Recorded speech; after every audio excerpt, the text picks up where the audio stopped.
Olá, alunos e alunas do oitavo, tudo bem com vocês?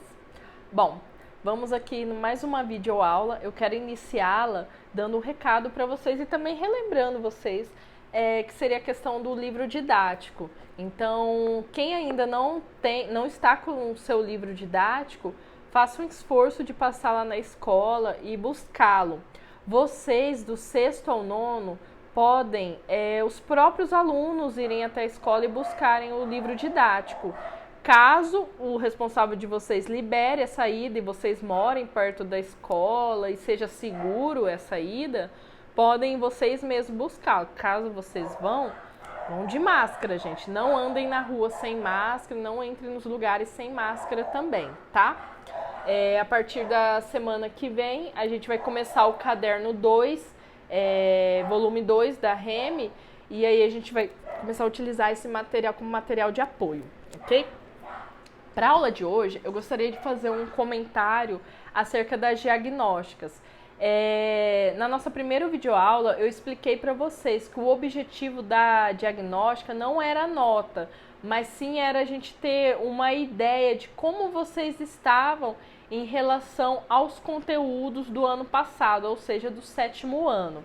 E aí eu fui até a escola semana passada e fiz a correção dessas atividades diagnósticas. Com essa correção, eu consigo ter uma ideia, porque vocês lembram que eram 4 perguntas. Essas 4 perguntas são de conteúdos essenciais que vocês têm que saber agora para o oitavo ano. E com essa correção, eu consigo ter ideia do no que vocês erraram mais, o que vocês têm mais dificuldade, né? Qual que é o conteúdo que vocês acabaram trazendo uma dificuldade maior de entendimento. E aí o objetivo dessa videoaula é fazer uma explicação acerca dessas questões que tiveram mais erros. Vocês erraram mais na questão 3 e 4. A questão 1 e 2 teve poucos erros, e eu acredito que sejam erros por conta de uma falta de atenção aí. Então, eu vou fazer um comentário sobre a questão 3 e outro comentário sobre a questão 4 aí. Bom, vamos lá. Eu acredito que vocês não se lembram mais dela, vocês já entregaram o caderno de atividade, mas eu vou tentar demonstrar um pouco aqui na TV para vocês observarem isso.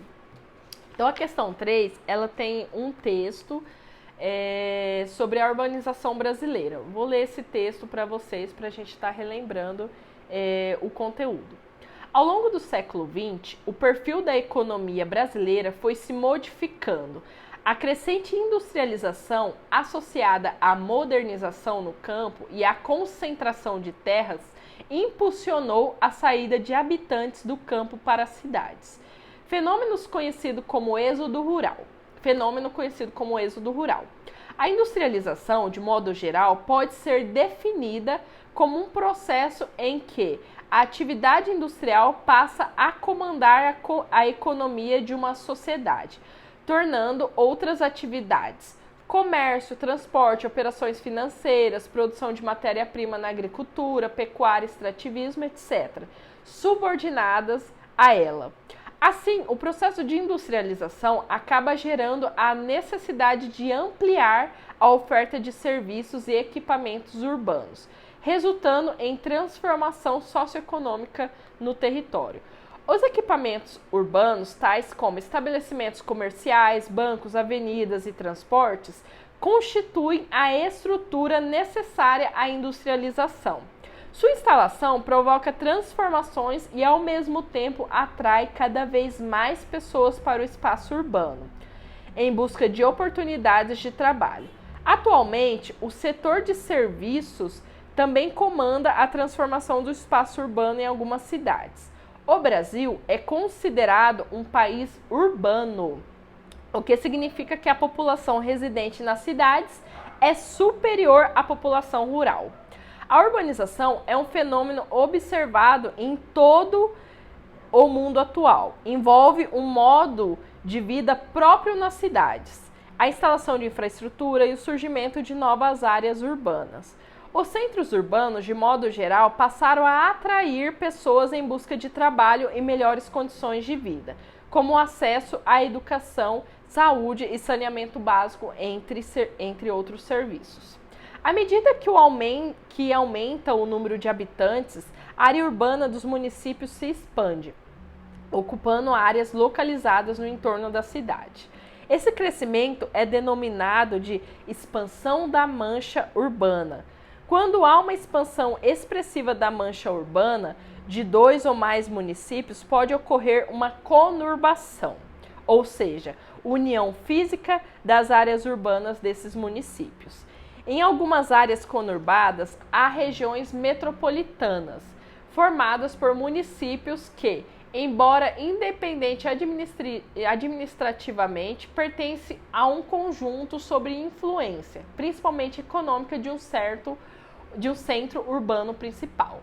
Nas regiões metropolitanas, parte da população considerada pobre reside nos chamados aglomerados subnormais, assentamentos irregulares com residências precárias, popularmente conhecidos como favela, comunidade, grotão, mocambo, entre outros.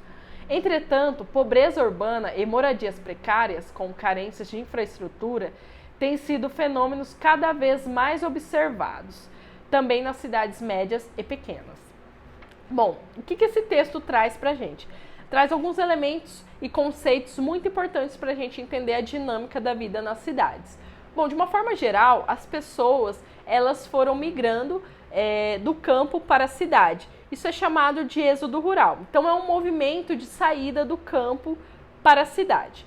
Esse movimento faz com que as pessoas elas vão para a cidade em busca de uma melhoria de vida, porque no campo ela já não estava tendo acesso à qualidade de vida, às vezes estava tendo uma concentração de terras, pessoas comprando terras, e aí as pessoas iam ficando, era mais viável ela vender a sua terra e tentar a vida na cidade, porque o que tem lá na cidade? A industrialização, a presença de indústrias. Então, a gente tem a presença de oferta de empregos. E aí, essa ida das pessoas para a cidade acaba ocorrendo um inchaço da cidade. Então, isso ocorreu ao longo do século XX no Brasil, e aí isso compôs uma sociedade urbana. Então, atualmente, as pessoas no Brasil, elas vivem muito mais na cidade, tem um número muito maior de pessoas morando na cidade do que pessoas morando no campo atualmente, em Campo Grande. No Brasil, no caso do Brasil. Campo Grande não. Campo Grande também, mas no caso do Brasil que a gente está falando. E aí, isso o que acontece? Isso acaba criando um modo de vida urbano. O modo de vida urbano, ele é composto por vários adventos, que não necessariamente eles vão existir só na cidade. Às vezes, atualmente, com a modernização no campo, o modo de vida urbano pode estar presente no campo também. Por exemplo, o que a industrialização ela exigiu que acontecesse o modo de vida urbano na cidade? A presença de asfalto, a presença de energia elétrica, a presença de casas construídas com materiais que a gente chama de alvenaria. Então, o modo de vida urbano seria isso, a questão de transporte, do deslocamento ser mais rápido, você conseguir deslocar em uma extensão maior de espaço em menos tempo. Então, isso advém um modo de vida urbano, que às vezes a gente pensa, no campo é mais atrasado, mas não é necessariamente atrasado, é uma outra forma de ocorrer as atividades. Logo, a vida no campo atualmente já foi também se adaptando, já foi chegando a esse modo de vida urbano lá no campo.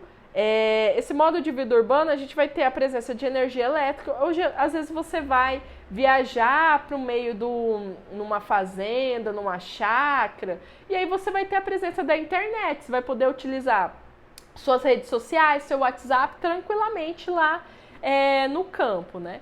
Então tem todo esse advento aí. E o texto também traz conceitos muito interessantes, que é conurbação. Conurbação é quando duas cidades próximas, elas crescem, ou às vezes não tão próximas, elas crescem e elas se juntam. Vamos dar um exemplo que poderia ocorrer aqui, mas não existe, não é real. Mas poderia ocorrer, por exemplo, uma cidade vizinha nossa, que é Terenos. Se Campo Grande crescesse bastante, Terenos também, e se juntasse, a gente chama de conurbação. Quando duas cidades, elas crescem e acabam estando próximas. Então, geralmente, quando a gente faz uma viagem por rodovia em São Paulo, às vezes a gente sai de uma cidade e já está em outra cidade e a gente não anda em área rural. A gente acaba andando só dentro de cidade. Então, a gente tem vários processos de conurbação no interior ou em próprio São Paulo, capital, ali no seu entorno. Então, esse é quando duas cidades se juntam aí. Outro conceito seria o processo de metropolização, as metrópoles, que é relacionado a esse processo de conurbação, mas são quando as cidades se juntam e a gente tem um grande centro de importância ali, econômica, e aí a gente pode dar exemplo da própria São Paulo. São Paulo, capital, ela cresceu tanto, e as cidades do seu entorno cresceram também, que ocorreu o processo de conurbação, elas são interligadas, mas São Paulo, capital, é o centro mais importante. Então, ali a gente tem uma metrópole, uma grande região de conurbação metropolizada, só que a região importante é São Paulo, capital. Então, muitas das vezes as pessoas que moram em cidades vizinhas de São Paulo, longe, então a gente tem Francisco Morato, a gente tem Jundiaí, que as pessoas no dia a dia moram em outra cidade e viajam para São Paulo para trabalhar, porque seus empregos estão lá. Então, porque São Paulo acaba sendo o centro econômico mais importante aí. Então, esse seria o sistema de metropolização. E aí, acontece que às vezes as pessoas que vivem nesse centro de metropolização acabam tendo acessos precários aí a questões importantes do cotidiano para a vida do ser humano. Desculpa. Então, a questão 3. Vamos ver qual é a pergunta em si. Considerando as informações do texto, identifique a alternativa que aponta as características corretas da urbanização brasileira. Vamos lá. A. As modificações que ocorreram na economia brasileira que provocaram a saída das pessoas do campo para a cidade se relacionaram à industrialização, à modernização no campo e à concentração de terras. Então, as pessoas foram para a cidade por causa da indústria. Então, a indústria lá na cidade estava gerando empregos. Ok, pode ser. Elas foram por conta da modernização no campo. Com a modernização no campo, tipo, um tipo de serviço que precisava da mão de obra de, por exemplo, 10 pessoas para fazer. E aí, 10 pessoas foram muito pouco, né? Ali um quantitativo de pessoas para fazer. E aí chega um maquinário, um trator, que faz o serviço de 20 pessoas, essas pessoas vão ficar desempregadas. Então, a modernização no campo acaba ocorrendo a saída dessas pessoas, porque elas precisam procurar emprego em outro lugar, no caso, na cidade. E a concentração de terras. Então, pessoas que tinham pequenos recortes de terras, pequenas chacras, acabam tendo que vender, porque ali já não está dando uma renda tão boa para ficar ali, e aí é melhor vender e ir para a cidade, trabalhar na cidade. Ok, vamos ver a B. O Brasil não é considerado um país urbano. O texto disse ao contrário, né? Então, não precisa nem ler o resto, tá errado. O Brasil, a maior parte das pessoas que vivem no Brasil moram na cidade, então é considerado um país urbano. C. Nas regiões metropolitanas, por concentrarem as melhores infraestruturas, toda a população tem acesso a residências adequadas, dotadas de saneamento básico, pavimentação, energia elétrica e transporte público. É isso? Não, né, gente? Nem todas as pessoas têm a mesma qualidade de vida, o mesmo acesso a todos os elementos que são considerados que geram qualidade de vida, de moradia numa cidade. D. À medida que aumenta o número de habitantes, a área urbana dos municípios se expande, ocupando áreas localizadas no entorno da cidade. Ok. Esse crescimento é denominado de êxodo rural. Não, gente. Êxodo rural é a saída da população do campo para a cidade. Tá errada. Ou seja, a questão A é a que está correta. Falando sobre a questão 4 é a que traz algumas imagens aí. É uma questão bem fácil, gente, bem simples. Ela traz essas 4 figuras. Vou colocar aqui para vocês observarem. A figura 1, ela vai trazer uma imagem de uma família aqui com, vamos dizer assim, o pai de família e as crianças também com milho na mão. Então, a produção de milho. Então, é uma produção familiar. Aqui a gente tem uma figura que daí já é uma produção em larga escala. Então, a gente tem todo um aparato de maquinário trabalhando, não é mais ser humano ali trabalhando no plantio. Claro que tem um ser humano aqui dentro de uma máquina, da outra máquina trabalhando, mas é muito menos, a mão de obra humana é muito menor do que se comparado aqui. Mas aqui, não quer dizer que aqui na agricultura familiar não tenha tecnologia. Tem também, mas é outro modo aí de desenvolvimento das atividades. Aqui embaixo a gente tem um senhor, aqui mais ou menos no centro da figura, e um tipo de criação de animais, de gado aqui, bovino, em que eles estão soltos no pasto, então há mais espaço e etc.